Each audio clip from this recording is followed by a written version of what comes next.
já viu este conjunto de mapas, você deve achar que a Palestina perdeu seus territórios para o Estado de Israel ao longo dos anos. Você também deve ter visto que esse mapa já foi até usado para representar como seria se o Brasil fosse tomado por Israel. Imagina se fosse o seu país. A combinação desses 5 mapas gera uma percepção equivocada da história, na maioria das vezes baseada em um ódio contra a existência de Israel. Muitas fontes se utilizam de narrativas falsas e omissões para tentar transformar esse conflito em uma narrativa de vítimas e opressores, ignorando as complexidades do conflito. Mas a realidade é outra. Vamos olhar para cada um desses mapas e entender o que eles mostram. O primeiro mapa mostra a região da Palestina completamente verde. Mas nessa época ainda não havia um Estado palestino soberano. Não havia controle político palestino em um país independente. O nome Palestina referia-se à região, desde a época do Império Romano, de 135 a 390 da Era Comum. Mais tarde, toda essa região foi dominada pelo Império Otomano, que só se desfez em 1918 com o fim da Primeira Guerra Mundial. É em parte deste pedaço aqui da região da Palestina que hoje está o Estado de Israel, a faixa de Gaza e Cisjordânia. Essa região era conhecida como a Grande Síria e hoje corresponde à Síria, Líbano, Jordânia, Israel, Cisjordânia e faixa de Gaza.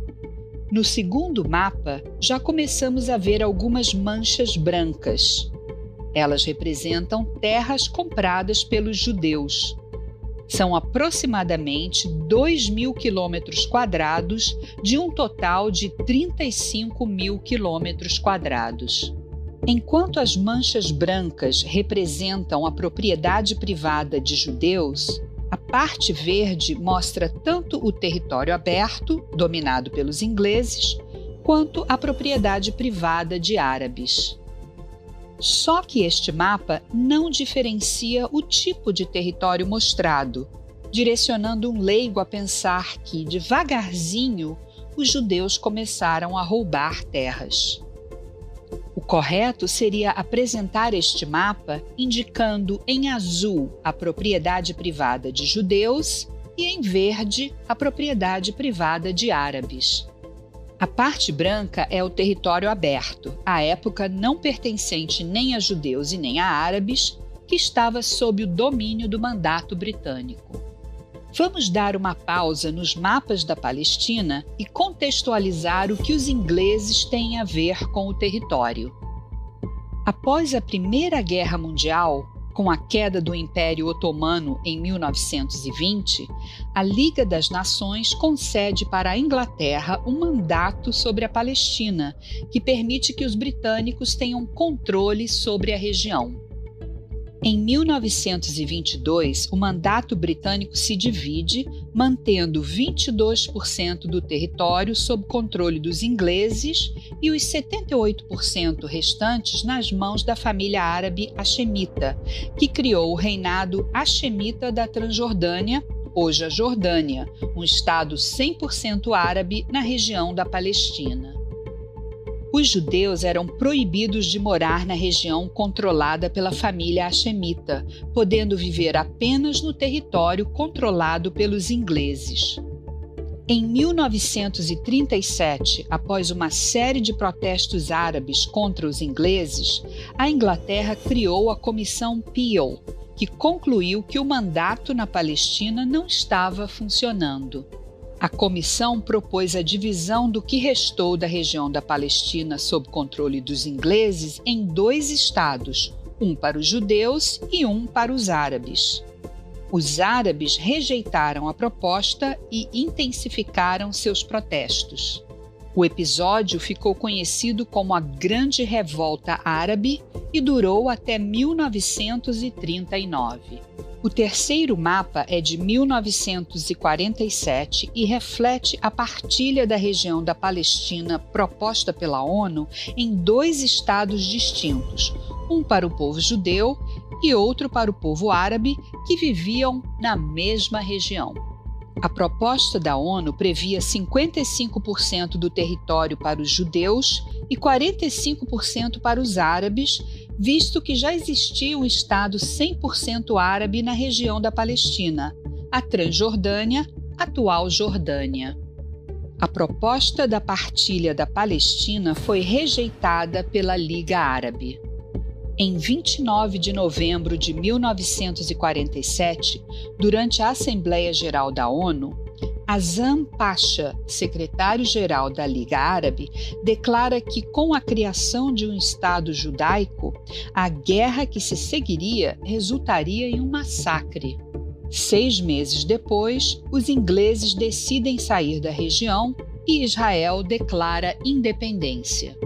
Os árabes não aceitam o novo país e iniciam a Guerra Árabe-Israelense de 1948, que ficou conhecida como a Guerra da Independência.